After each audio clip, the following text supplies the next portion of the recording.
गरुड़ पुराण में बताए गए हैं आत्मा से जुड़े रहस्य। नमस्कार दर्शकों, स्वागत है आपका हमारे YouTube चैनल आध्यात्मिक ज्ञान में।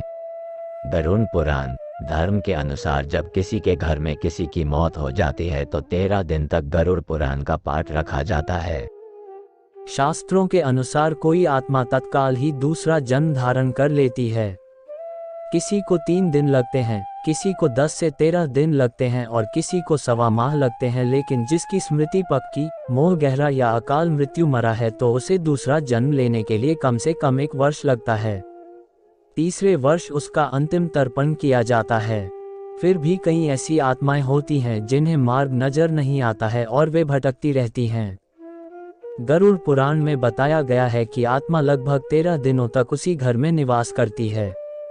ऐसी स्थिति में यदि घर में गरुड़ पुराण का नियमित पाठ किया जाता है तो इसके श्रवण मात्र से ही आत्मा को शांति तथा मोक्ष की प्राप्ति संभव हो जाती है। इसके अलावा इसमें जीवन से जुड़े 7 ऐसे महत्वपूर्ण नियम बताए गए हैं जिनका पालन प्रत्येक व्यक्ति को बड़ी ही सहजता के साथ करना चाहिए। गरुड़ पुराण क्या है? एक बार गरुड़ ने भगवान विष्णु से प्राणियों की मृत्यु, यमलोक यात्रा, नरक योनियों तथा सद्गति के बारे में अनेक गूढ़ और रहस्य युक्त प्रश्न पूछे। उन्हीं प्रश्नों का भगवान विष्णु ने सविस्तार उत्तर दिया। ये प्रश्न और उत्तर की श्रृंखला ही गरुड़ पुराण है। गरुड़ पुराण में स्वर्ग, नरक, पाप पुण्य के अलावा भी बहुत कुछ है।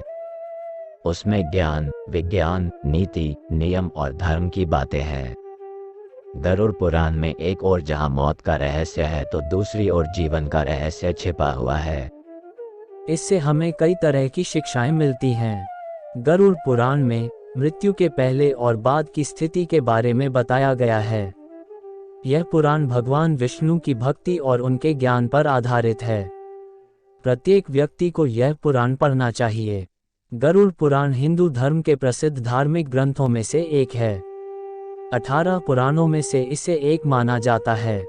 गरुड़ पुराण में हमारे जीवन को लेकर कई गूढ़ बातें बताई गई हैं जिनके बारे में व्यक्ति को जरूर जानना चाहिए। क्यों सुनाते हैं इसे मृत्यु के बाद? इसमें मृत्यु के पहले और बाद की स्थिति के बारे में बताया गया है, इसीलिए यह पुराण मृतक को सुनाया जाता है। 13 दिनों तक मृतक अपनों के बीच ही रहता है। इस दौरान गरुड़ पुराण का पाठ रखने से वह स्वर्ग, नरक, गति, सद्गति, अधोगति, दुर्गति आदि कई तरह की गतियों के बारे में जान लेता है।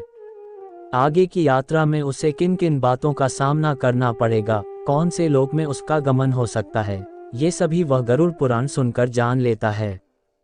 मृत्यु के उपरांत घर में इसका पाठ होता है तो इस बहाने मृतक के परिजन ये जान लेते हैं कि बुराई क्या है और सद्गति किस तरह के कर्मों से मिलती है, ताकि मृतक और उसके परिजन दोनों ही यह भली भांति जान ले कि उच्च लोक की यात्रा करने के लिए कौन से कर्म करने चाहिए। गरुड़ पुराण हमें सत्कर्मों के लिए प्रेरित करता है। सत्कर्म और सुमति से ही सद्गति और मुक्ति मिलती है।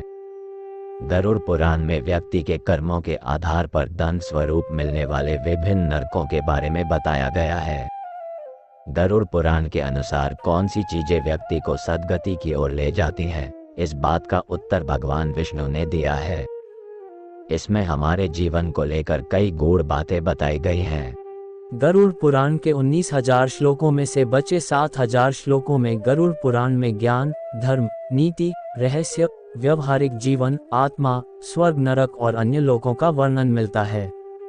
इसमें भक्ति, ज्ञान, वैराग्य, सदाचार, निष्काम कर्म की महिमा के साथ यज्ञ, दान, तप, तीर्थ आदि शुभ कर्मों में सर्वसाधारण को प्रवृत्त करने के लिए लौकिक और पारलौकिक फलों का वर्णन किया गया है। पूर्व जन्म में जातक ने जैसे कर्म किए होते हैं उन्हीं के आधार पर वह पृथ्वी पर नया जन्म लेता है। जानकर अच्छी लगी हो तो चैनल को लाइक और सब्सक्राइब करें। धन्यवाद।